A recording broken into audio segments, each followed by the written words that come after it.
Cuando llegué a casa esa noche, después de largos días en otra ciudad, todavía estaba conmocionada por la muerte de mi padre, quien había partido tras una breve enfermedad. Pero nada podría haberme preparado para lo que me esperaba. Apenas crucé la puerta, oí golpes que venían del sótano, débiles, casi ahogados. Cuando bajé a ver qué era, encontré a mi esposo, Ricardo, casi sin vida, deshidratado, tembloroso y encadenado. Descubrí que había estado allí, preso durante 2 semanas. Pero lo peor estaba por venir.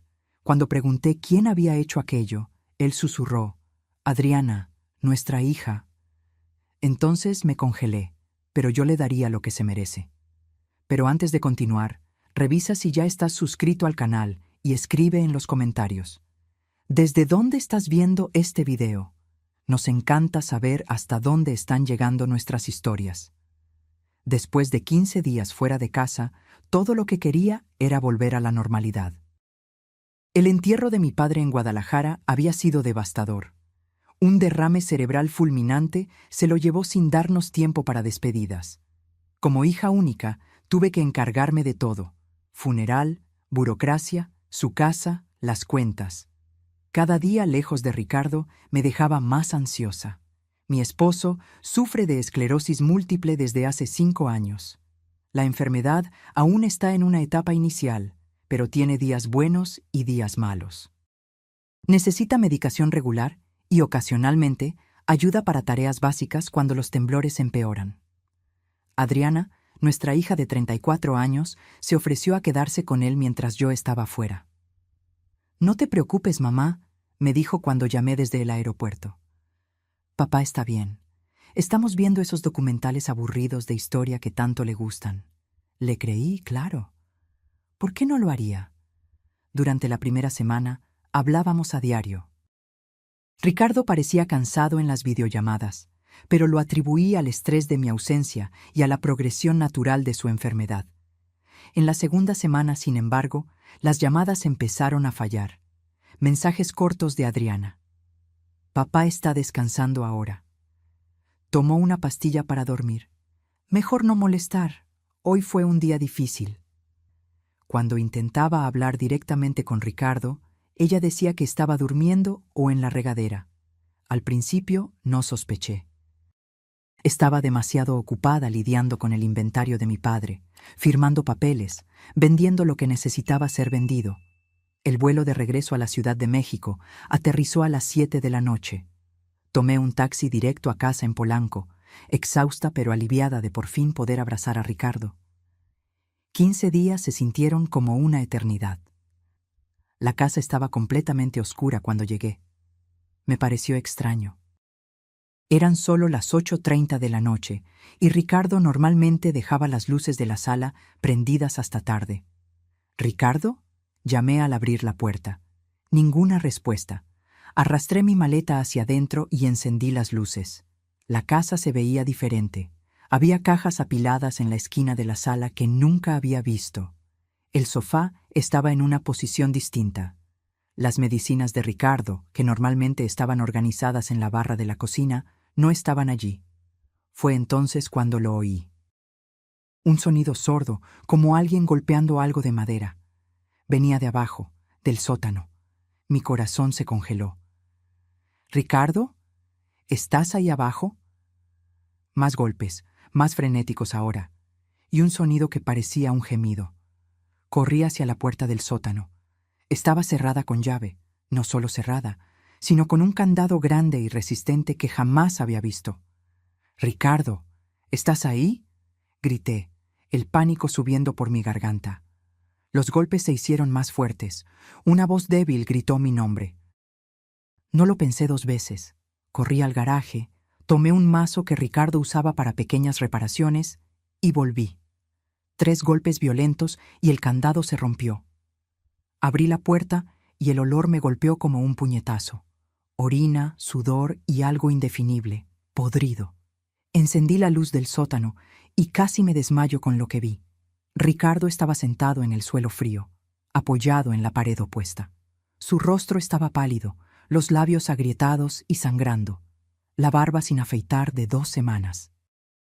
Estaba sucio, temblando, vestido solo con una camiseta y un pantalón de pijama rasgados y manchados.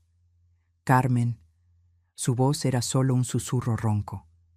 Bajé las escaleras corriendo, tropezando con mis propios pies. Cuando lo alcancé, me di cuenta de lo flaco que estaba. Sus ojos estaban hundidos, febriles. ¿Quién te hizo esto? Cerró los ojos, lágrimas escurriendo por sus mejillas hundidas. Adriana, susurró, nuestra hija. Mi mente se rehusaba a procesar aquella información. Imposible. Debe haber un error. Ella nunca... Pero su estado no mentía.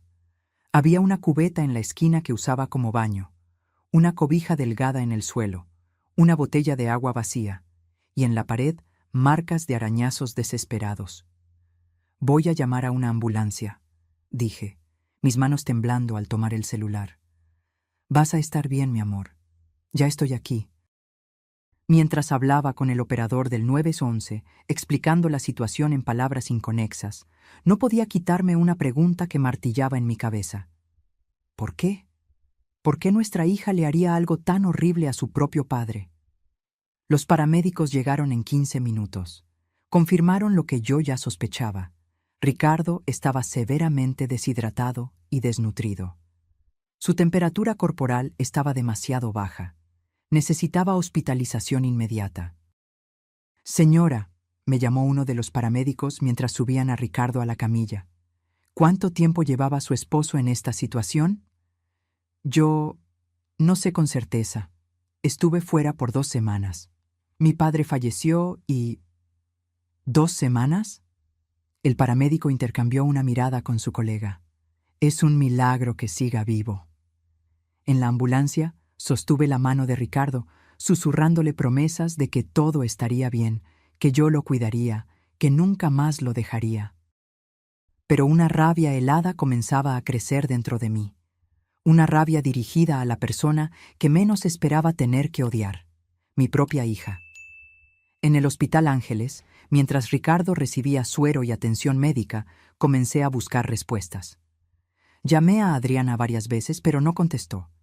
Le dejé mensajes cada vez más desesperados. Intenté llamar a su esposo, Gerardo, pero su celular también estaba apagado. Fue entonces cuando se acercó un policía. Alto, canoso, expresión severa. Señora Carmen Mendoza, soy el detective Juárez. Necesitamos hablar sobre lo que le ocurrió a su esposo. El detective Juárez me llevó a una sala reservada del hospital. Mientras Ricardo recibía los primeros cuidados, comencé a relatar todo lo que sabía, que no era mucho. Le expliqué sobre el viaje a Guadalajara, la muerte de mi padre, Adriana cuidando a Ricardo. ¿Y usted no sospechó nada durante esas 2 semanas? Preguntó Juárez, anotando detalles en su libreta. No. Quiero decir, Adriana se volvió más evasiva en las llamadas. Decía que Ricardo estaba durmiendo o en la regadera, que la esclerosis le estaba causando mucha fatiga. Lo encontré extraño, pero... Mi voz se quebró. Dios mío, ¿cómo pude ser tan ciega? El detective mantuvo el rostro impasible. Señora Mendoza, necesitamos verificar su casa. Hay pruebas que debemos recolectar en el lugar. Acepté de inmediato. Quería respuestas tanto como él. Mientras Ricardo era tratado, volví a casa acompañada por el detective y 2 policías más. La casa fue declarada escena del crimen. Tomaron fotos del sótano, del candado roto, de la cubeta, de la cobija delgada. Documentaron todo. Fue cuando comencé a notar otras cosas extrañas. Las medicinas de Ricardo habían desaparecido por completo. Su celular no estaba por ningún lado. Y en el escritorio de la oficina encontramos la laptop de Adriana, olvidada en su prisa. «Detective», llamé, mirando la pantalla. «Creo que debe ver esto». Él se acercó. La laptop estaba encendida, con varias ventanas abiertas, extractos bancarios, transferencias, documentos digitalizados, una carpeta llamada España. «¿Puedo?», preguntó, señalando la computadora. Asentí. En los siguientes 30 minutos, una historia horripilante comenzó a tomar forma. Adriana había accedido a las cuentas bancarias conjuntas mías y de Ricardo. Había transferido 1.500.000 pesos mexicanos, casi todos nuestros ahorros, a una empresa llamada Inversiones El Dorado. Una búsqueda rápida mostró que esa empresa pertenecía a su esposo, Gerardo. «Eso explica las cajas en la sala», murmuré. Estaban vaciando la casa. El detective abrió un documento digitalizado. Era un poder notarial a nombre de Ricardo, dándole a Adriana plenos poderes para gestionar sus finanzas y propiedades. La firma de Ricardo estaba allí, pero claramente falsificada, demasiado temblorosa, diferente a su patrón. En la carpeta España había correos electrónicos intercambiados con una inmobiliaria en Madrid, confirmando el alquiler de un apartamento por 6 meses, comenzando la próxima semana. También había reservas de boletos de avión a nombre de Adriana y Gerardo, solo de ida. «Iban a huir», dijo el detective, con la voz fría. Probablemente pretendían vaciar las cuentas, tomar todo lo de valor en la casa y desaparecer. «¿Y Ricardo?», pregunté, mi voz casi desvaneciéndose. El detective me miró con ojos que ya habían visto demasiado en esta vida. Probablemente nunca pretendieron que sobreviviera esas 2 semanas. La comprensión del plan me golpeó como un rayo. Adriana y Gerardo planeaban dejar que Ricardo muriera en ese sótano. Cuando yo regresara, encontraría su cuerpo. En la confusión del luto, tal vez ni siquiera me daría cuenta de inmediato del dinero faltante. Cuando lo hiciera, ellos ya estarían lejos, en otro país. ¿Pero por qué?, lloré, las lágrimas finalmente cayendo a cántaros. ¿Por qué nuestra propia hija haría algo así? El detective señaló un intercambio de correos entre Gerardo y un tal Carlos. El asunto: inversiones cripto urgentes. Por lo que estoy viendo, el esposo de su hija está metido en algún esquema. Probablemente perdió dinero en criptomonedas o alguna inversión de alto riesgo. Necesitaba dinero rápido para cubrir las pérdidas.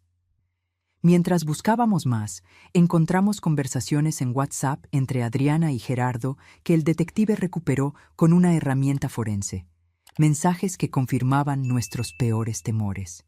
«No deja de preguntar por Carmen, se está poniendo agitado. Adriana, dale más de la pastilla para dormir.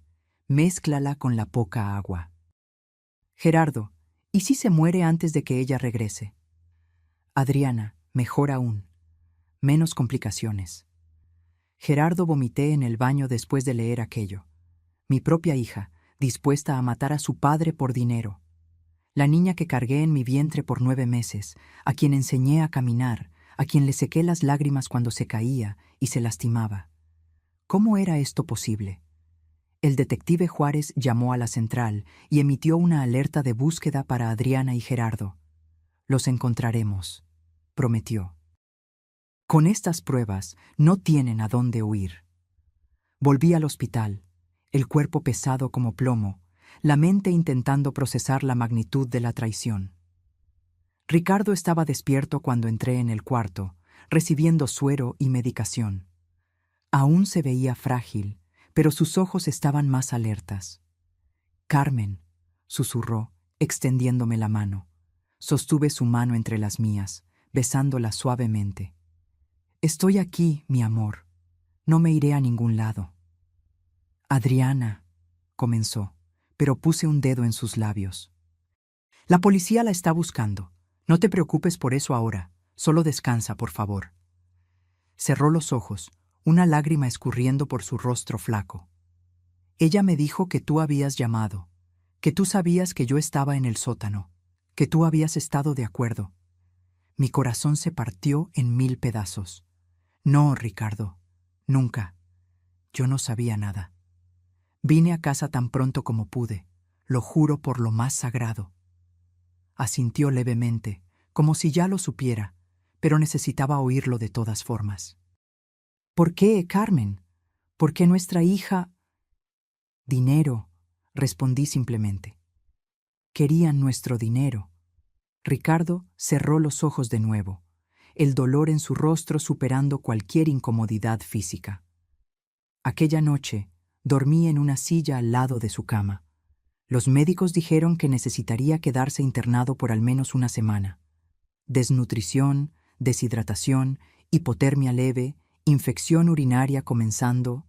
La lista de problemas parecía interminable. Me despertó mi celular vibrando. Era el detective Juárez. Señora Mendoza, encontramos a su hija y a su esposo.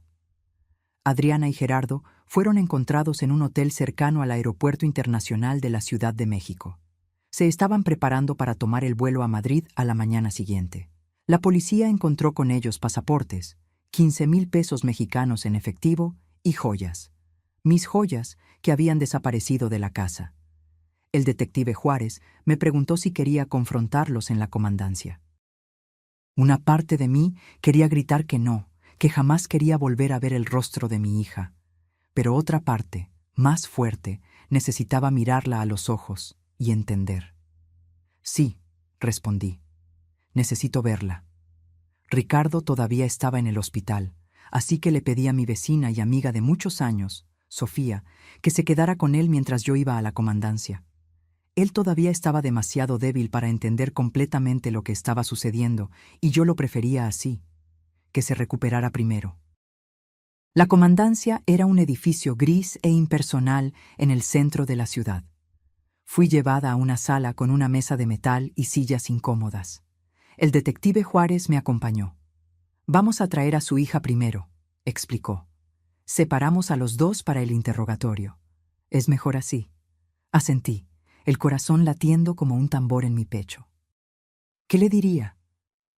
¿Qué podría posiblemente decirle a la persona que intentó matar a su propio padre? La puerta se abrió y Adriana entró, escoltada por una oficial de policía. Estaba usando la misma ropa de siempre, jeans, camiseta blanca, cabello recogido en una cola de caballo. Se veía tan normal, como si no fuera capaz de monstruosidades. Nuestros ojos se encontraron, los de ella, rojos de tanto llorar, los míos, secos de tanto horror. «Mamá», susurró, intentando extenderme las manos. Las esposas limitaban su movimiento. «No me llames así», respondí, mi voz más firme de lo que esperaba. «Perdiste ese derecho». Ella comenzó a llorar, sollozando como hacía cuando era niña, y se lastimaba. Pero esta vez no sentí ningún impulso de consolarla. «¿Por qué?», pregunté simplemente. «Explícame cómo pudiste hacerle esto a tu padre». Entre sollozos, una historia confusa comenzó a surgir. Gerardo tenía problemas con juegos de azar. Había perdido mucho dinero en apuestas en línea y luego intentó recuperarlo todo con inversiones arriesgadas en criptomonedas. Estaba hundido en deudas. Debía dinero a gente peligrosa. «Nos amenazaron con matarnos, mamá», me imploró. «No lo entiendes. Estábamos desesperados». «¿Entonces decidiste matar a tu padre? ¿Esa fue tu solución?» «No era para que muriera», dijo, la voz baja. «Solo necesitábamos tiempo para tomar el dinero y desaparecer antes de que ustedes lo descubrieran». «Lo encerraste en un sótano por 2 semanas, Adriana, sin comida suficiente, sin agua suficiente. ¿Qué esperabas que pasara?» Gerardo dijo que aguantaría, que dejamos agua y comida suficientes. «Mentira», golpeé la mesa, haciéndola saltar. «Tu padre estaba casi muerto cuando lo encontré. El doctor dijo que 1 o 2 días más y habría muerto de deshidratación». Ella bajó la cabeza, los hombros sacudiéndose con los sollozos. «Fue idea de Gerardo. Dijo que necesitábamos el dinero. Que no teníamos elección». «Siempre tenemos elección, Adriana», respondí, la decepción en mi voz más cortante que cualquier grito. «Pudiste haber pedido ayuda, pudiste habernos contado sobre las deudas. Podríamos haber encontrado una solución juntos. Pero elegiste esto». «Lo siento mucho», susurró. «De verdad lo siento». «Sientes mucho que te hayan atrapado», corregí. «Si yo no hubiera regresado antes de Guadalajara, tu padre estaría muerto ahora, y ustedes estarían rumbo a España con nuestro dinero». Ella no respondió. Solo siguió llorando silenciosamente. El detective Juárez, que había estado observando en silencio, habló. Señora Adriana Mendoza está siendo formalmente acusada de tentativa de homicidio calificado, privación ilegal de la libertad agravada, maltrato contra persona vulnerable, fraude y robo calificado. Su esposo enfrenta las mismas acusaciones. La pena para estos crímenes puede llegar a 30 años de prisión. Adriana levantó el rostro, pálida como un fantasma. ¿30 años? Mínimo, confirmó el detective. El juez tomará en consideración la crueldad del método, la vulnerabilidad de la víctima debido a su enfermedad y la relación de confianza que se rompió. Sentí una calma extraña envolverme. Voy a testificar en tu contra, Adriana.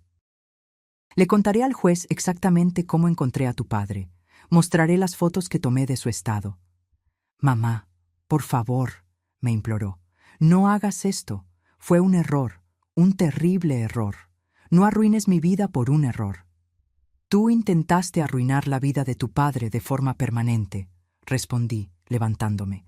De hecho, intentaste acabar con su vida.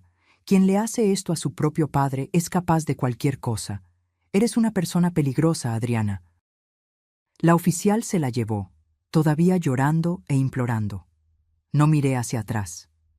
El detective me llevó a otra sala, donde Gerardo estaba siendo interrogado. A diferencia de Adriana, él parecía tranquilo, casi indiferente.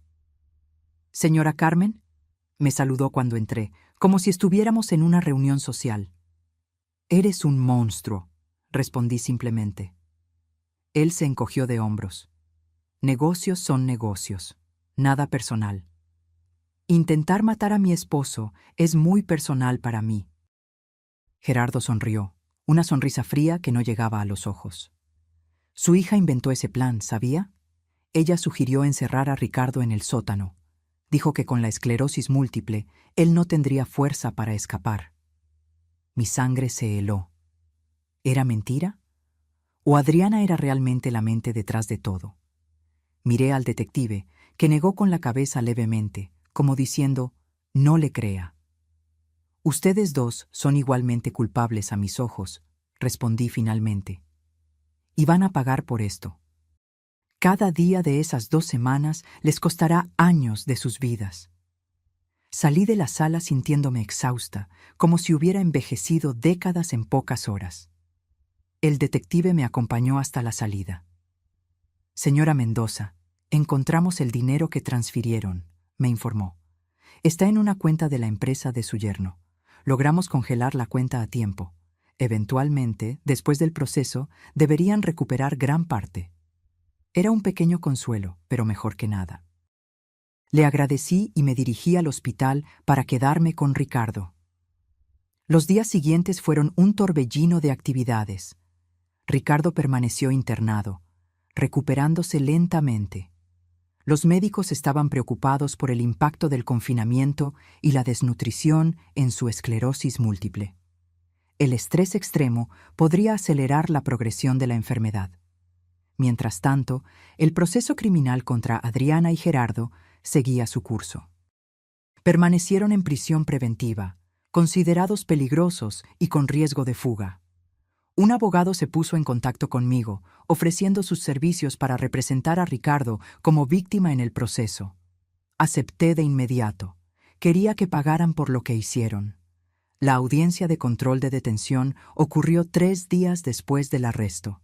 Estuve presente, sentada al fondo de la sala, observando. Adriana parecía haber envejecido años. Sus ojos estaban hundidos, el cabello despeinado. Gerardo, al contrario, mantenía la postura arrogante, como si nada de aquello fuera realmente importante. El juez negó la fianza para ambos. Las pruebas eran demasiado contundentes, el crimen demasiado atroz. Permanecerían presos hasta el juicio. Mientras salía del tribunal, una reportera me abordó con un micrófono. «Señora Mendoza, ¿cómo se siente sabiendo que su propia hija intentó matar a su esposo?» Me detuve, mirando a la cámara por un momento. «¿Cómo cree que me siento?» «Traicionada». destrozada, como si todo el amor y el cuidado que dediqué a mi hija durante 34 años no significaran nada para ella. Pero ¿sabe qué es peor? Ver a mi esposo, un hombre enfermo que solo necesitaba amor y cuidado, mirarme y preguntar por qué su hija quería que muriera. No tengo respuesta para eso. La reportera intentó hacer más preguntas, pero me alejé. No quería más exposición. Cuando volví al hospital, encontré a Ricardo despierto mirando por la ventana. Se veía mejor físicamente. La hidratación intravenosa y la alimentación balanceada ya hacían efecto. Pero sus ojos estaban vacíos, sin la luz que siempre los caracterizó, incluso después del diagnóstico de la esclerosis. «Hola», dije suavemente, sentándome al lado de su cama. «Hola», respondió, volteándose hacia mí. «¿Adriana? Va a seguir presa, ella y Gerardo. El juez negó la fianza». Asintió levemente, como si ya lo esperara. «¿Cuánto tiempo?» «Aún no sabemos». El abogado dice que, con todas las acusaciones, podrían ser de 20 a 30 años. Ricardo cerró los ojos, una lágrima solitaria escurriendo por su rostro. Nuestra hija, en la cárcel por décadas. ¿Cómo llegamos a este punto, Carmen? Sostuve su mano, apretándola suavemente. No sé, mi amor. Realmente no lo sé. Casi muero ahí abajo, susurró después de un largo silencio. Sabía que iba a morir. Los primeros días gritaba por auxilio, golpeaba la puerta hasta que mis manos sangraron. Después me debilitaba demasiado. El agua se acabó, la comida se acabó. Alucinaba, te veía entrando por la puerta, llamando mi nombre. Tragué el nudo en la garganta. Lamento no haber regresado antes. No es tu culpa, afirmó apretando mi mano. Me salvaste la vida, Carmen. Si hubieras llegado un día después. No pude contener las lágrimas. Abracé a Ricardo cuidadosamente, consciente de su fragilidad. Nunca más dejaré que te pase nada. Nunca más. Los médicos dieron de alta a Ricardo una semana después. Aún estaba débil. Necesitaba recuperar el peso perdido y recuperarse psicológicamente del trauma. Volvimos a casa, la misma casa donde casi muere, pero no teníamos otro lugar a donde ir. La primera noche fue la más difícil. Ricardo se rehusó a entrar al cuarto que compartíamos con Adriana. Improvisé una cama en la oficina, lejos del sótano, lejos de los recuerdos. No pude dormir. La casa parecía embrujada por los fantasmas de lo que había ocurrido. Con cada crujido de la madera, con cada ruido del viento, yo me despertaba sobresaltada, pensando que Adriana o Gerardo habían vuelto para terminar lo que comenzaron. Fue alrededor de las 3 de la mañana que encontré a Ricardo sentado en la sala, en la oscuridad, mirando una foto familiar en la pared. Los tres sonreíamos a la cámara frente a la playa de Cancún. Adriana con unos 15 años. «No puedo entender», dijo sin mirarme. «Repaso cada momento de su crianza, cada lección que intenté enseñarle. ¿En qué fallamos, Carmen? ¿Qué hicimos para merecer esto?» Me senté a su lado, pasando mi brazo por sus hombros. «No hicimos nada para merecerlo, Ricardo. Algunas personas simplemente toman decisiones terribles, incluso personas que amamos». «Pensé que conocía a mi hija», murmuró. Pero durante esos días en el sótano, cuando ella bajaba a dejar un poco de agua o comida, yo no reconocía a la persona que veía. Sus ojos estaban vacíos, como si yo fuera solo un obstáculo a ser removido. El abogado nos visitó al día siguiente. El licenciado Manuel Altamirano, especialista en crímenes contra personas vulnerables. Vino a tomar nuestro testimonio detallado y a explicar el proceso. «Señor Ricardo, señora Carmen», comenzó sentado en nuestra sala, «quiero ser franco con ustedes. Este caso es extremadamente grave. Las pruebas contra Adriana y Gerardo son irrefutables. Además de las acusaciones iniciales, la policía descubrió que planeaban esto desde hace meses». «¿Meses?», repetí incrédula. «Sí, encontraron búsquedas en la computadora de Adriana sobre cuánto tiempo sobrevive una persona con esclerosis múltiple sin agua y cómo falsificar firmas convincentes. Esto demuestra premeditación de larga data. Ricardo se estremeció a mi lado. Entonces ella planeó matarme por mucho tiempo. Desafortunadamente sí, confirmó el abogado. Y hay más. Descubrieron que Gerardo está involucrado en esquemas de lavado de dinero a través de casas de apuestas en línea. Debía cientos de miles a prestamistas. Probablemente fue el catalizador para el plan. ¿Y nuestro dinero?, pregunté. Como les informó el detective, logramos bloquear la cuenta de su empresa a tiempo. Deberían recuperar cerca del 90% del valor. Pero hay otra cuestión. Dudó. ¿Cuál?, insistió Ricardo. Adriana quiere hacer un trato. Está dispuesta a testificar contra Gerardo, alegando que fue coaccionada y amenazada por él. A cambio, quiere una reducción de pena. Miré a Ricardo, sintiendo la rabia hervir dentro de mí. Ella está mintiendo. Vi los mensajes. Ella participó activamente en el plan. El licenciado Altamirano asintió. Sí, y la fiscalía también lo sabe. Es improbable que acepten el trato en los términos que ella quiere. Pero pensé que debían saberlo. Ricardo permaneció en silencio por un largo momento. Quiero verla, dijo finalmente. Necesito mirarla a los ojos y preguntar, ¿por qué? La visita a la penitenciaría femenil de Santa Marta fue marcada para 2 semanas después. Ricardo aún estaba débil, pero insistió en que necesitaba hacerlo. Necesitaba el cierre que solo una confrontación directa con Adriana podría brindarle. Nos levantamos temprano esa mañana.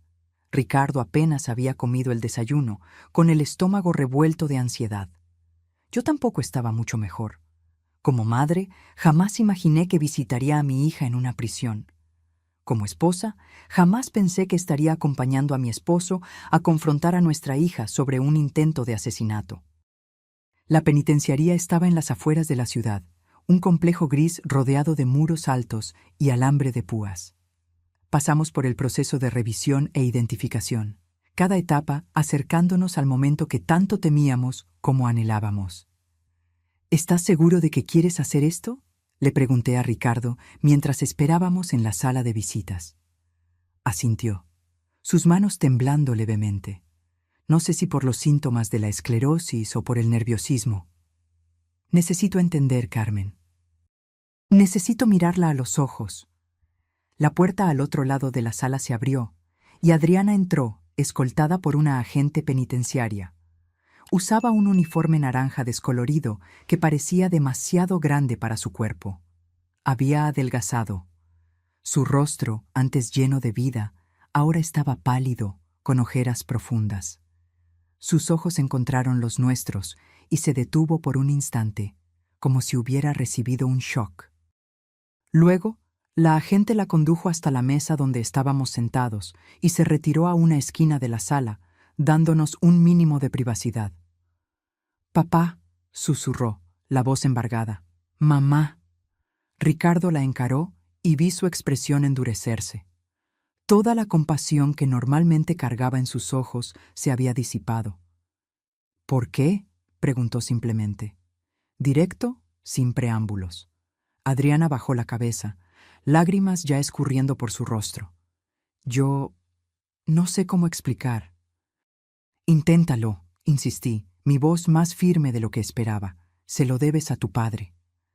Ella levantó los ojos, pasando el dorso de la mano por el rostro para secar las lágrimas. Todo fue culpa de Gerardo. Él me manipuló, me presionó. No, Ricardo la interrumpió. No quiero oír esa historia. Vi los mensajes, Adriana. No fuiste manipulada, participaste activamente. Ella se mordió el labio, más lágrimas cayendo. Ustedes no entienden. Él me amenazaba. Decía que si no ayudaba, haría algo peor. ¿Peor que intentar matar a tu propio padre?, pregunté, incrédula. ¿Que encerrarlo en un sótano por 2 semanas, sabiendo que estaba enfermo, sabiendo que necesitaba medicación regular? Las deudas, comenzó, pero la detuve con un gesto brusco. Las deudas se pagan trabajando honestamente. no intentando matar a tus padres para robar sus ahorros, repliqué. Y no me vengas con esa historia de amenazas. Pudiste habernos contado, pudiste haber buscado a la policía. Había 1000 opciones antes de esto. Ricardo se inclinó sobre la mesa, mirando directamente a sus ojos. Quiero que me digas la verdad, Adriana. Una vez en la vida, sé honesta. ¿Por qué? El silencio se extendió entre nosotros, pesado como plomo. Finalmente, Adriana soltó un suspiro tembloroso. El dinero, admitió, la voz casi inaudible. Necesitábamos el dinero. Gerardo debía mucho a gente peligrosa. Apuestas, deudas de juego, inversiones fracasadas. Nos amenazaron con matarlo. Matarnos a los dos. ¿Y tu solución fue intentar matarme? La voz de Ricardo estaba tranquila, lo que la hacía aún más aterradora. No era para que murieras, insistió, mirándonos a ambos. Juro que no. Era solo para que estuvieras, fuera del camino por un tiempo, hasta que consiguiéramos el dinero y saliéramos del país. Adriana, dije pausadamente, controlando la rabia que hervía dentro de mí. Tu padre estuvo encerrado en ese sótano por casi 2 semanas. Sin comida suficiente, sin agua suficiente, sin sus medicinas para la esclerosis. Los médicos dijeron que 1 o 2 días más y habría muerto de deshidratación o hipotermia. Yo dejé agua y comida, protestó. Al principio yo bajaba todos los días. ¿Y después? Preguntó Ricardo. Ella bajó la mirada. Gerardo dijo que era demasiado arriesgado bajar todos los días, que alguien podría ver, desconfiar. Entonces, pasé a ir solo de vez en cuando. Cuando me encontraron, Ricardo dijo lentamente, no había comido en 3 días, no había bebido agua en casi 2. Estaba delirando. Sabía que iba a morir ahí. Adriana sollozó, escondiendo el rostro entre las manos. Perdónenme, por favor, perdónenme. Yo no quería que esto sucediera así. ¿Cómo querías que sucediera entonces? Pregunté, incapaz de contener el sarcasmo. ¿Que tu padre muriera silenciosamente mientras tú huías con nuestro dinero a España? ¿Que yo enterrara a mi esposo sin jamás saber que fue mi propia hija quien lo mató? No, gritó, levantando su rostro rojo y mojado de lágrimas. No era para que muriera, era solo para quedarnos con el dinero e irnos. Ricardo golpeó la mesa con la mano, haciéndola saltar. ¿Y qué crees que me pasaría en ese sótano, Adriana? ¿Cómo esperabas que yo sobreviviera? ¿O simplemente no te importaba? Ella no respondió, solo siguió llorando. El abogado nos contó sobre tu propuesta de trato, continué. ¿Quieres reducción de pena a cambio de testificar contra Gerardo? Ella asintió, secándose el rostro con la manga del uniforme. Él me manipuló, mamá. Me presionó. Yo tenía miedo. Mentira, dijo Ricardo, la voz baja pero firme. Los mensajes de texto prueban lo contrario. Estuviste tan involucrada como él, quizás incluso más. Por favor, imploró, no dejen que me pudra en la cárcel. Soy su hija, su única hija. Miré a Ricardo, viendo el dolor en sus ojos. Dolor no solo físico, sino el dolor profundo de la traición más fundamental que un padre puede sufrir. No, dijo finalmente, no vamos a apoyar ningún trato. Tú y Gerardo merecen pagar por lo que hicieron. Cada minuto de esas 2 semanas en el sótano, Adriana, cada minuto te costará años de tu vida. ¡Papá!, exclamó desesperada. No puedes estar hablando en serio. Soy tu hija.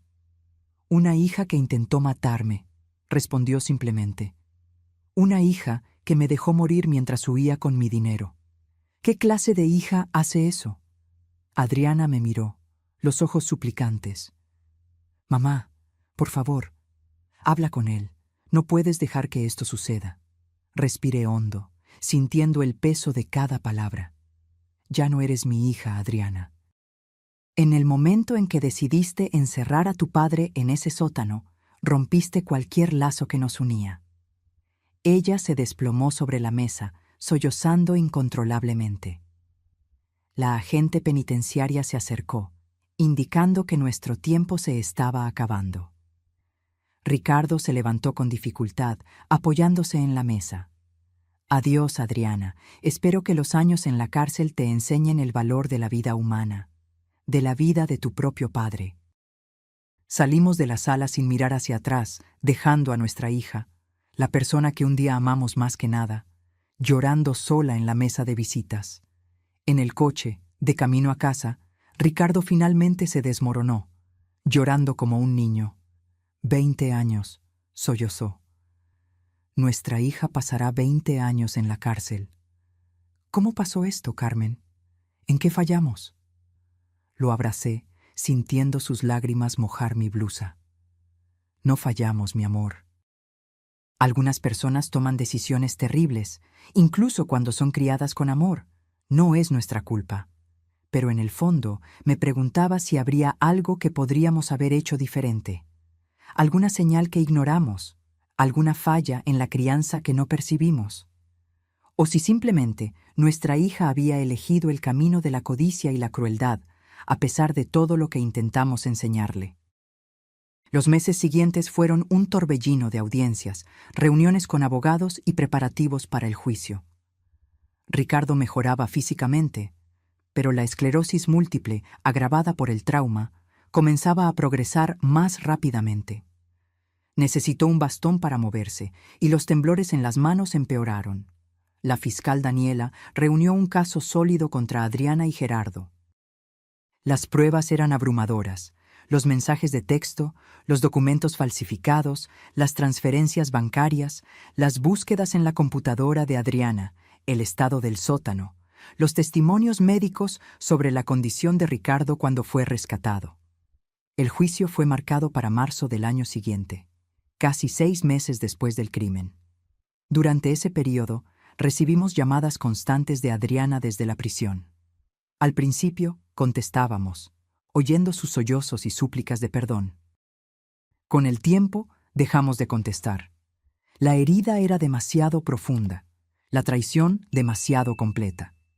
Gerardo, por otro lado, nunca intentó contactarnos. Supimos a través del abogado que él había hecho su propia propuesta de trato a la fiscalía. Testificaría contra Adriana a cambio de reducción de pena, alegando que ella era la mente detrás del plan. Se están volviendo el uno contra el otro, comentó el licenciado Altamirano durante una de nuestras reuniones. Es común en casos como este. Cada uno intentando salvar su propio pellejo. ¿Y la fiscalía?, pregunté. ¿Aceptará alguno de los tratos? Improbable. Las pruebas muestran que ambos participaron activamente en la planificación y ejecución.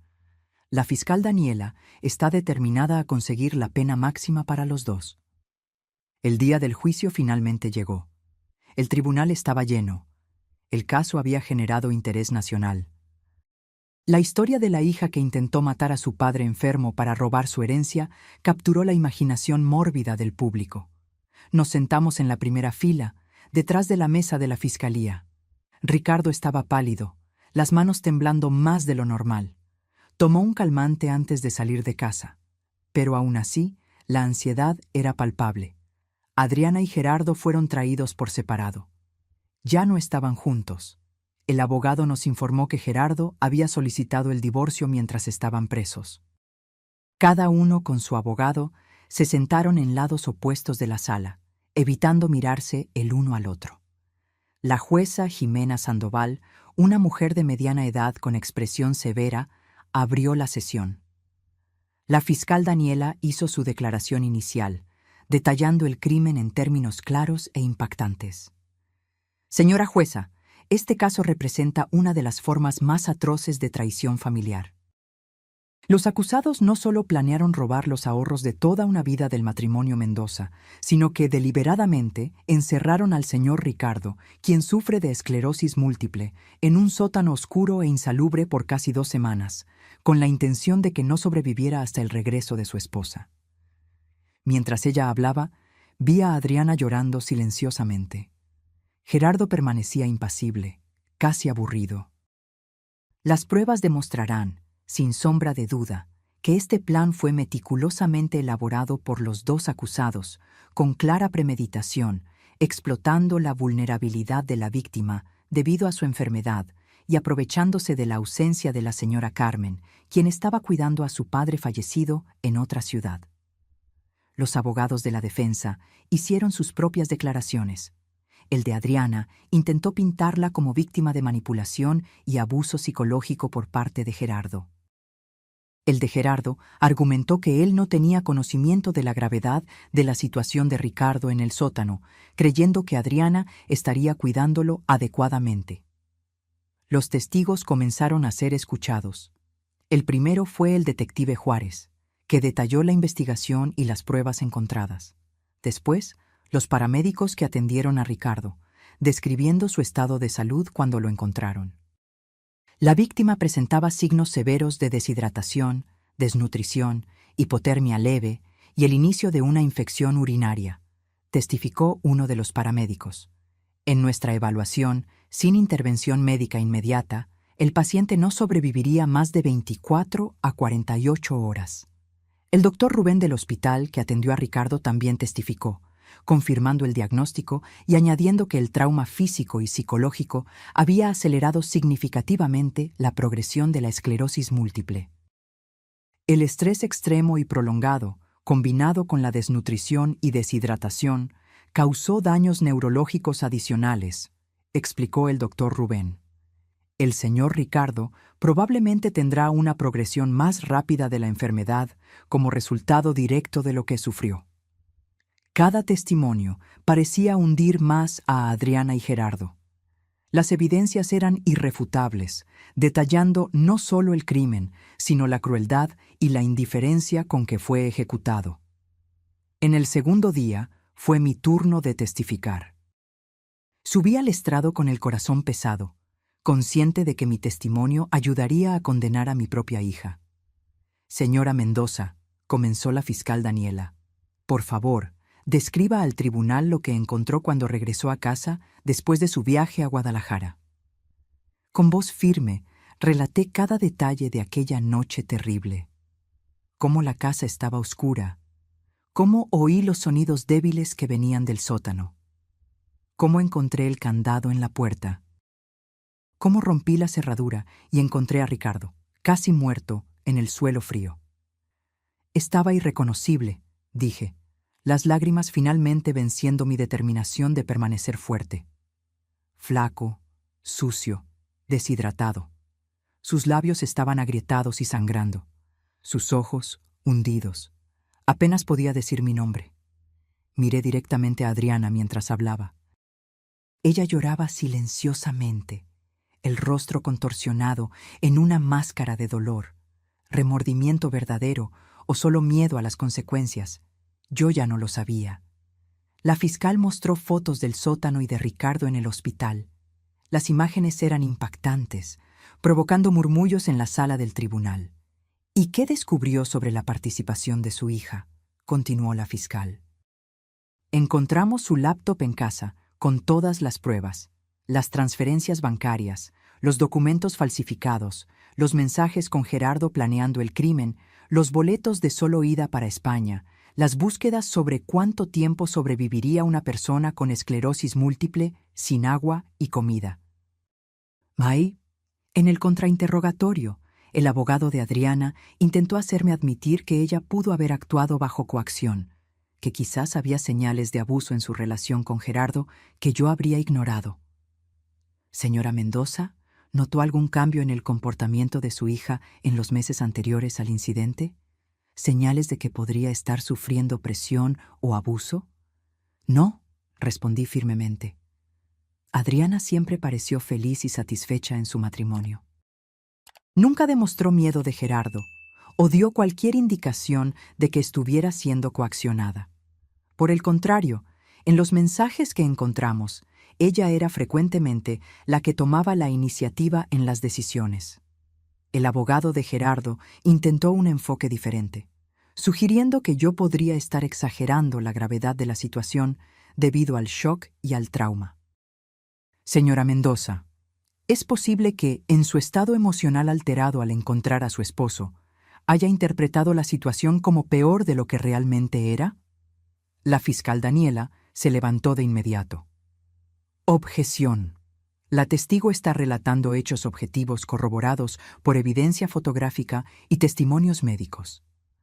Objeción aceptada, respondió la jueza Sandoval. Abogado, restrínjase a los hechos. Cuando bajé del estrado, sentí un alivio momentáneo. Había hecho mi parte para asegurar justicia para Ricardo. En el tercer día fue su turno de testificar. Debido a su condición de salud, la jueza permitió que permaneciera sentado e hiciera pausas cuando fuera necesario. Señor Ricardo, comenzó la fiscal gentilmente, ¿puede contarnos lo que sucedió el día en que su esposa partió para Guadalajara? Ricardo respiró hondo, las manos temblando sobre su regazo. Era un miércoles. Carmen recibió la noticia de que su padre había fallecido de un derrame cerebral. Estaba conmocionada, necesitaba viajar de inmediato. Adriana se ofreció a quedarse conmigo. Dijo que se encargaría de todo. ¿Y qué sucedió después de que su esposa se fue? El primer día, todo parecía normal. Adriana preparó mis comidas, me ayudó con la medicación. El segundo día, dijo que necesitaba salir a arreglar unas cosas con Gerardo. Regresó por la noche, actuando extrañamente. El tercer día, me pidió que bajara al sótano para ayudarla a encontrar unas cajas viejas. Ricardo hizo una pausa, visiblemente perturbado por los recuerdos. La jueza ofreció agua, que él aceptó con gratitud. Cuando llegamos abajo, Gerardo apareció de repente.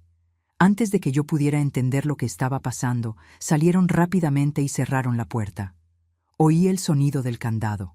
Al principio, pensé que era algún tipo de broma de mal gusto. Grité, pedí que me dejaran salir. Nadie respondió. Lágrimas corrían por el rostro de Adriana. Gerardo mantenía los ojos fijos en el suelo. Adriana regresó unas horas después. Me pidió que me estuviera quieto. Dijo que solo sería por unos días, hasta que resolvieran un problema financiero. Dejó agua y algunos sándwiches. Le imploré que me dejara salir. Le expliqué que necesitaba mis medicinas para la esclerosis. Ella prometió traerlas, pero nunca lo hizo. Ricardo describió en detalle los días en el sótano. Cómo el agua y la comida se acabaron. Cómo el frío del concreto empeoraba sus síntomas. Cómo la oscuridad, después de que la bombilla se quemó, lo enloquecía lentamente.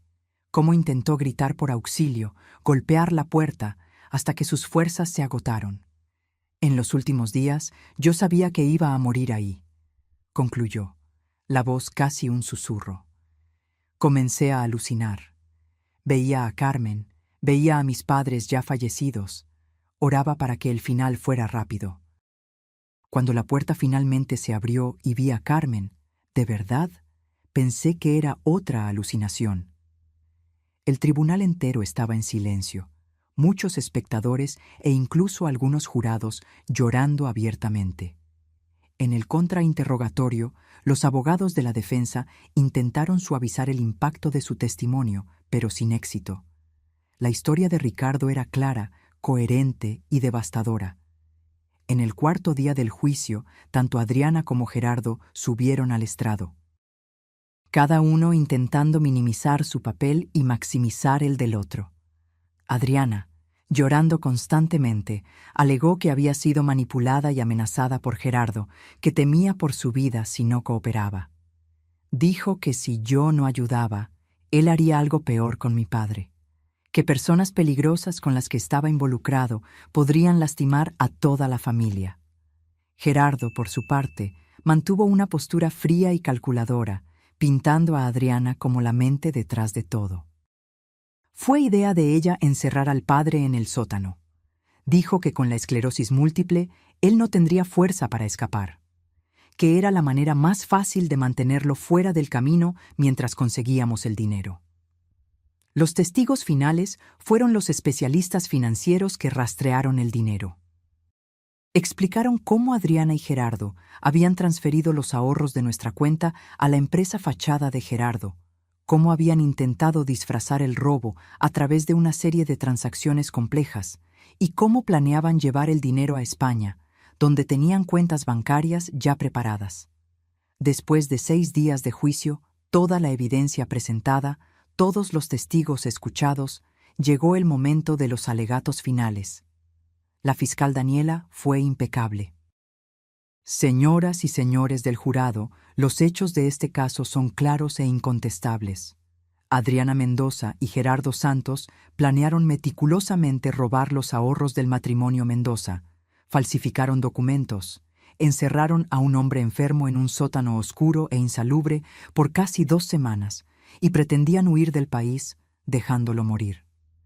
Este no fue un crimen de impulso o desesperación.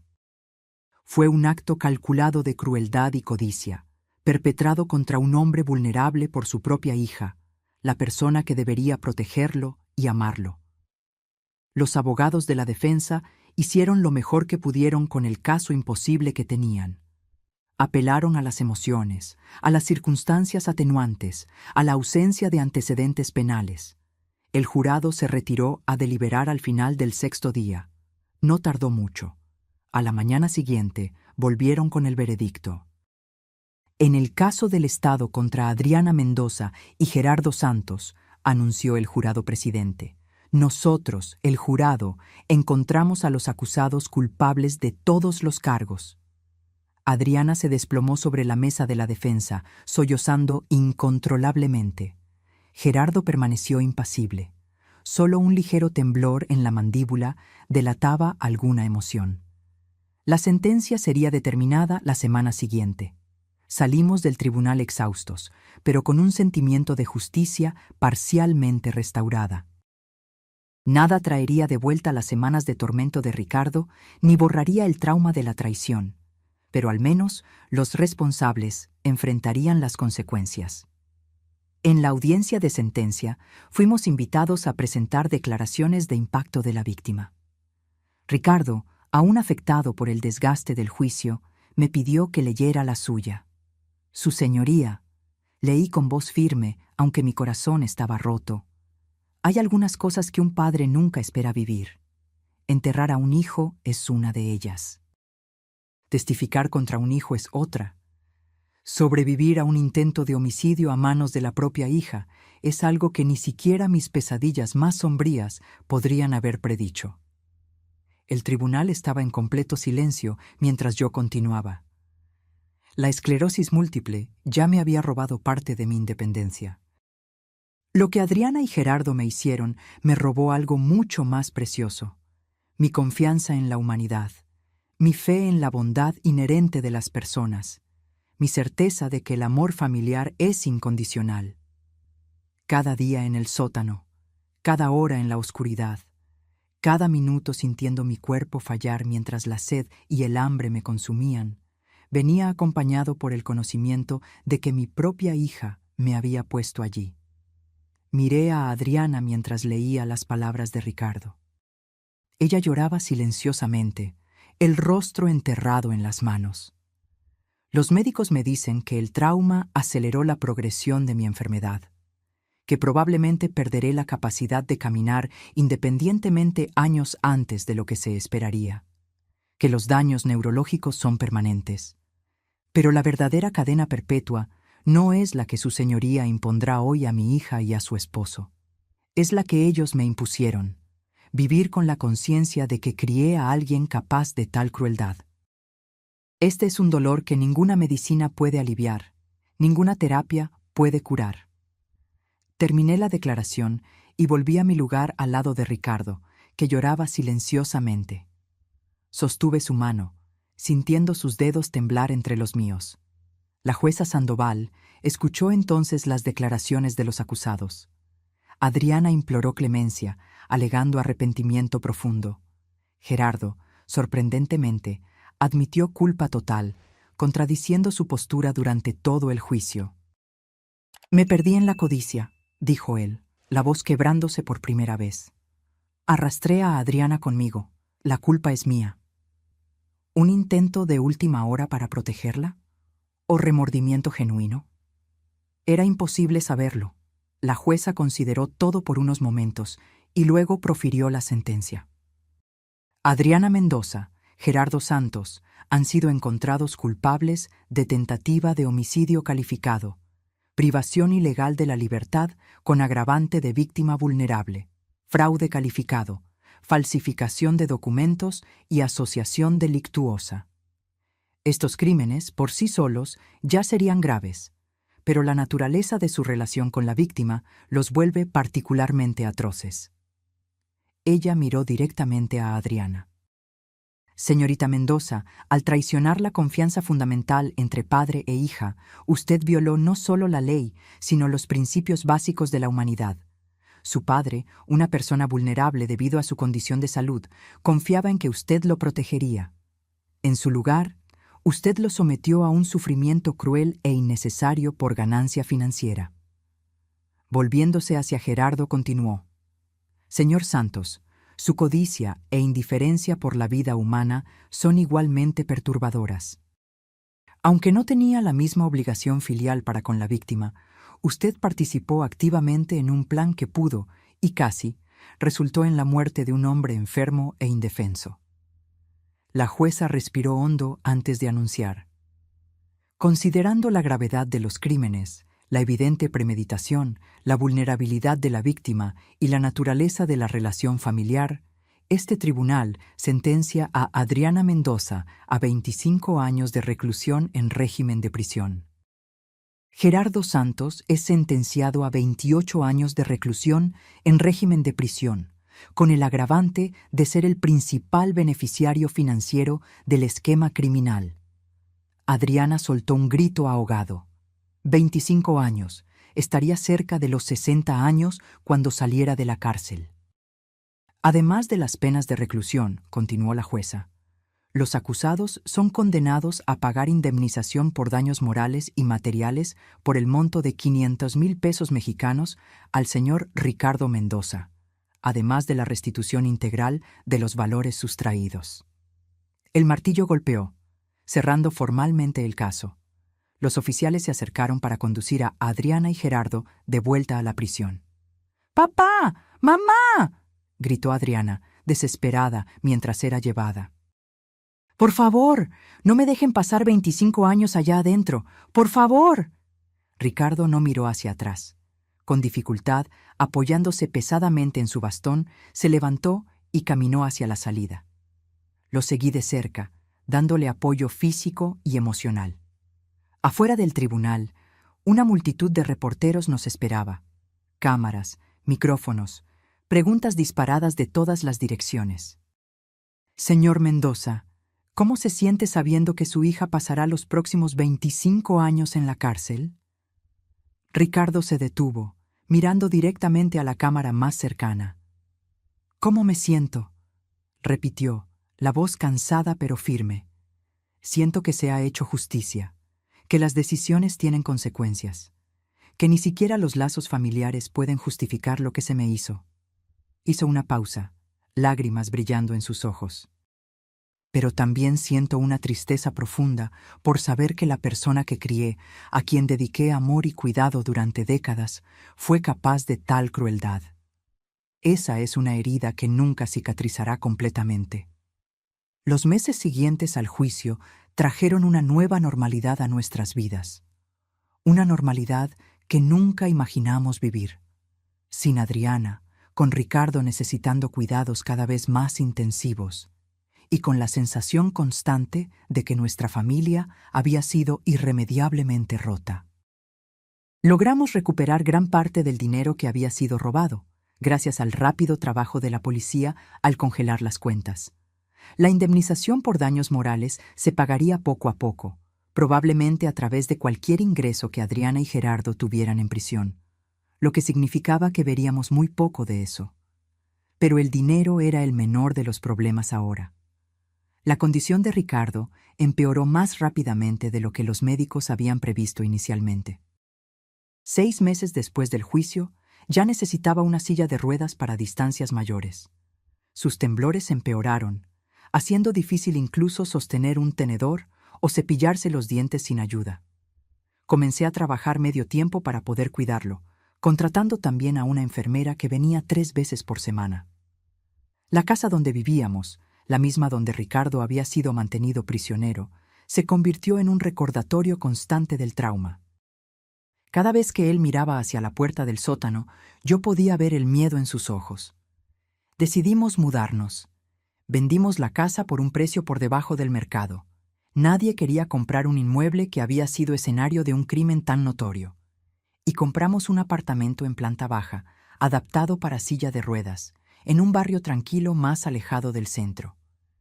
En el nuevo hogar, intentamos reconstruir algún tipo de normalidad. Establecimos nuevas rutinas, hicimos nuevos amigos, buscamos terapia para lidiar con el trauma. A veces, en medio de la noche, Ricardo aún se despertaba gritando, reviviendo aquellos días oscuros en el sótano. Yo lo abrazaba hasta que los temblores pasaban, hasta que su respiración volvía a la normalidad, susurrándole al oído que estaba seguro, que yo nunca más lo dejaría. Las cartas comenzaron a llegar cerca de un año después del juicio. Cartas de Adriana, de la Penitenciaría Femenil de Santa Marta. Al principio, las tiré a la basura sin abrirlas. No quería leer sus disculpas, sus justificaciones, su arrepentimiento tardío. Ricardo tampoco quiso saber de ellas. Hasta que un día, casi 2 años después de lo ocurrido, llegó una carta diferente. No era de Adriana, sino sobre ella, de la directora de la penitenciaría. Estimado señor y señora Mendoza, les escribo para informarles que su hija, Adriana Mendoza, ha sido diagnosticada con cáncer de ovario en etapa avanzada. El diagnóstico fue confirmado después de que presentara síntomas severos en las últimas semanas. Los médicos estiman que le quedan entre 6 meses y 1 año de vida. Adriana ha solicitado permiso para verlos. Entiendo la complejidad de la situación y el trauma que su familia experimentó. Respeto totalmente si desean mantener la distancia. No obstante, como directora de esta institución por más de 20 años, he presenciado situaciones similares y sé que, a veces, un último encuentro puede traer algún tipo de cierre para todas las partes involucradas. Si desean más información o discutir esta posibilidad, por favor, pónganse en contacto con nuestro departamento social. Atentamente, doctora Marcia Oliveira, directora de la Penitenciaría Femenil de Santa Marta. Leí la carta a Ricardo esa noche, después de la cena. Él se quedó en silencio por un largo tiempo, mirando hacia el horizonte a través de la ventana de nuestra sala. Cáncer, murmuró finalmente. Tiene 23 años de condena por delante y ahora tal vez no viva ni uno más. ¿Qué quieres hacer?, pregunté suavemente. Él giró la silla de ruedas para mirarme, sus ojos reflejando una mezcla compleja de emociones: rabia, tristeza, confusión y, sorprendentemente, algo que parecía compasión. No sé, Carmen. Una parte de mí dice que es solo justicia poética, que merece sufrir como me hizo sufrir. Otra parte, su voz falló. Otra parte recuerda a la niñita de 5 años que sostenía mi mano en el parque, que decía que yo era su superhéroe. Me arrodillé al lado de su silla, sosteniendo sus manos temblorosas. Cualquiera que sea tu decisión, estaré a tu lado. Pasamos semanas discutiendo, reflexionando. Ricardo habló largamente con su terapeuta sobre el asunto. Leí más cartas de Adriana, que ahora mencionaban su enfermedad, su miedo, su deseo de ver a sus padres una última vez. Al final, la decisión fue de Ricardo. En una mañana lluviosa de abril, casi 3 años después del crimen, condujimos hasta la penitenciaría. El procedimiento para entrar ya era familiar: identificación, revisión, escolta hasta la sala de visitas. Pero esta vez, la persona que esperábamos ver era casi irreconocible. Adriana estaba flaca, muy flaca. Su cabello, antes largo y brillante, estaba corto y ralo, evidencia de la quimioterapia. Su piel tenía un tono amarillento, los ojos hundidos en ojeras profundas. Parecía haber envejecido décadas en solo 3 años. «Papá», susurró cuando Ricardo entró en su silla de ruedas. «Mamá». Nos sentamos en lados opuestos de la mesa, un silencio pesado entre nosotros. ¿Qué se le dice a la hija que intentó matarte, que ahora está muriendo? «Gracias por venir», comenzó, la voz débil. Sé que no lo merezco. Ricardo la estudió por un largo momento. ¿Por qué pediste vernos, Adriana? Ella respiró hondo, una respiración que parecía causarle dolor. Porque estoy muriendo. Y no quiero morir cargando todo este peso sin al menos intentar explicar, sin al menos decir personalmente cuánto me arrepiento. El arrepentimiento no cambia lo que pasó, respondí, más duramente de lo que pretendía. Lo sé. Ella asintió, lágrimas silenciosas escurriendo por su rostro demacrado. Nada de lo que diga o haga puede cambiar lo que hice. No estoy pidiendo perdón. Solo comprensión, tal vez. Ricardo se inclinó ligeramente hacia adelante. Entonces explícanos, Adriana. Ayúdanos a entender cómo nuestra hija se convirtió en alguien capaz de hacer lo que hiciste.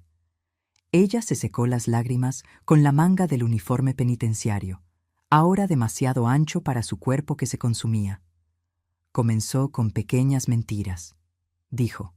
Gerardo perdiendo dinero en apuestas. Yo encubriéndolo, escondiéndoles la verdad a ustedes. Luego, las deudas crecieron. Él comenzó a involucrarse con gente peligrosa. Traficantes, prestamistas. Hizo una pausa, su respiración difícil. Un día lo encontré buscando países sin tratados de extradición. Me aterroricé. Él dijo que necesitábamos dinero, mucho dinero, rápido. Sugirió robar un banco, secuestrar a alguien para pedir rescate. Ideas locas, desesperadas. Miró directamente a Ricardo, sus ojos rojos fijos en los de él. Fue entonces cuando pensé en ustedes, en el dinero de los ahorros, en la casa liquidada. Era una cantidad que podría resolver los problemas de Gerardo.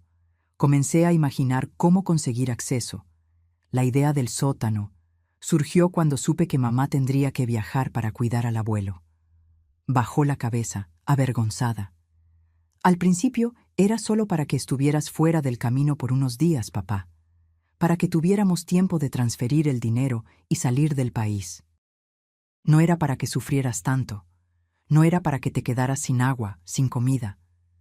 Pero sucedió, dijo Ricardo suavemente. Me dejaste ahí, sabiendo que yo podría morir. Sí. Su voz era solo un susurro. Cuando me di cuenta de cuánto estabas sufriendo, ya era demasiado tarde. No podíamos simplemente liberarte. Nos denunciarías. Entonces, continué, cada día se hacía más fácil ignorar tus súplicas, ignorar lo que estábamos haciendo. ¿Cómo puede una hija hacerle eso a su propio padre?, pregunté, la incomprensión aún atormentándome después de tantos años. Adriana levantó los ojos, rojos de lágrimas. No tengo una respuesta que tenga sentido, mamá. Creo que eso es lo que más me asusta. ¿Cómo pude transformarme en ese monstruo? ¿Cómo pude justificar aquellas acciones? Es como si, por algún tiempo, me hubiera convertido en otra persona. Alguien que no reconozco. Ricardo se quedó en silencio por un largo tiempo, solo observando a su hija. Luego, para mi sorpresa, extendió su mano temblorosa sobre la mesa. Adriana la miró, choqueada, antes de colocar hesitantemente su propia mano, fría y flaca, sobre la de él. Tengo una pregunta, dijo, y quiero que me la respondas con total honestidad. Ella asintió, nerviosa. Si pudieras volver en el tiempo, ¿aún harías lo mismo? La pregunta flotó en el aire por varios segundos. Adriana cerró los ojos, lágrimas corriendo libremente. No, respondió con convicción. Preferiría haber muerto a manos de esos acreedores que hacer lo que les hice a ustedes, a los dos. Ricardo apretó ligeramente su mano. Te creo. No eran palabras de perdón, no exactamente, pero había en ellas un reconocimiento de la humanidad que le quedaba a Adriana, a pesar de todo. Hablamos por una hora más. Sobre su vida en prisión, sobre su tratamiento para el cáncer, limitado, dadas las circunstancias, sobre Gerardo, quien había sido transferido a otra penitenciaría después de un conflicto con otros internos. Cuando el tiempo terminó, Adriana nos miró con una intensidad desesperada. ¿Puedo preguntar una cosa? Asentimos. ¿Volverán? ¿Antes de que yo me vaya? Ricardo y yo intercambiamos miradas. No habíamos discutido eso aún. Volveremos, respondió Ricardo, para mi sorpresa. No prometemos perdón, Adriana, pero no te dejaremos pasar por esto sola. Ella sollozó, cubriendo su rostro con las manos. Gracias. No lo merezco, pero gracias. A la salida de la penitenciaría, sentados en el coche, le pregunté a Ricardo por qué había prometido volver. Porque, respondió lentamente, a pesar de todo, ella sigue siendo nuestra hija, y porque cargo suficiente rabia y rencor para una vida. No quiero cargar también el peso de haberla abandonado en sus últimos momentos. Adriana falleció 8 meses después. Estuvimos con ella en sus últimos días, llevándole fotografías antiguas, contándole historias de su infancia, trayendo un poco de consuelo a sus momentos finales. No la perdonamos completamente. Algunas heridas son demasiado profundas para sanar totalmente. Pero encontramos una forma de paz, una aceptación de lo que había sucedido y una manera de seguir adelante. El funeral fue pequeño. Solo nosotros dos y algunos funcionarios de la penitenciaría que le habían tomado afecto durante su tiempo allí.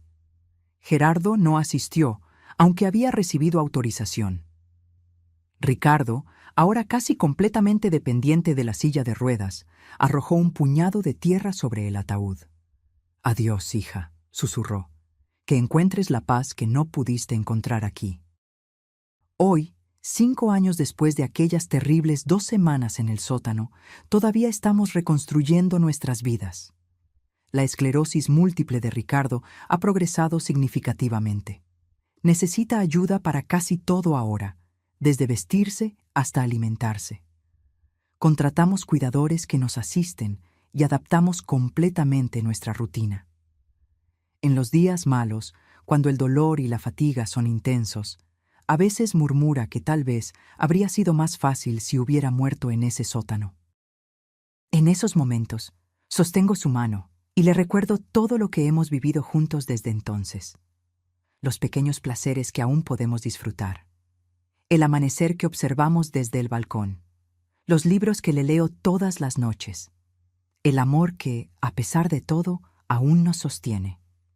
La traición de Adriana nos enseñó dolorosamente que las personas que más amamos pueden ser capaces de las peores crueldades. Pero también nos enseñó sobre la resiliencia, sobre la capacidad humana de sobrevivir a lo impensable. A veces, cuando miro antiguas fotografías familiares, siento una punzada de nostalgia por la vida que teníamos antes, por la inocencia perdida, por la confianza que nunca recuperaremos completamente. Pero luego, miro a Ricardo, a su fuerza silenciosa ante todo lo que enfrentó, y siento una nueva forma de amor crecer, más sabio, más cauteloso, quizás, pero también más profundo. Nuestra historia no termina con un final feliz de cuento de hadas. Termina con la cruda realidad de vidas para siempre alteradas por decisiones terribles. Pero también termina con la determinación de encontrar significado incluso en las peores circunstancias, de nunca permitir que la crueldad de otros defina quiénes somos, de amar, a pesar de todo, porque al final es solo eso lo que realmente importa. Hoy, cuando los amigos preguntan cómo logramos seguir adelante después de todo lo que pasamos, digo simplemente que aprendimos la diferencia entre justicia y venganza. Justicia fue ver a Adriana y Gerardo enfrentar las consecuencias de sus actos. Venganza habría sido permitir que el odio por ellos consumiera el resto de nuestras vidas. Elegimos la vida. Imperfecta, dolorosa a veces, pero nuestra. Y en esa elección encontramos nuestra propia forma de liberación. Ahora, si te gustó esta historia, haz clic en suscribirse y dime en los comentarios qué parte te dejó con la boca abierta. Y no olvides hacerte miembro para tener acceso a videos exclusivos que no subo aquí. Te espero allá.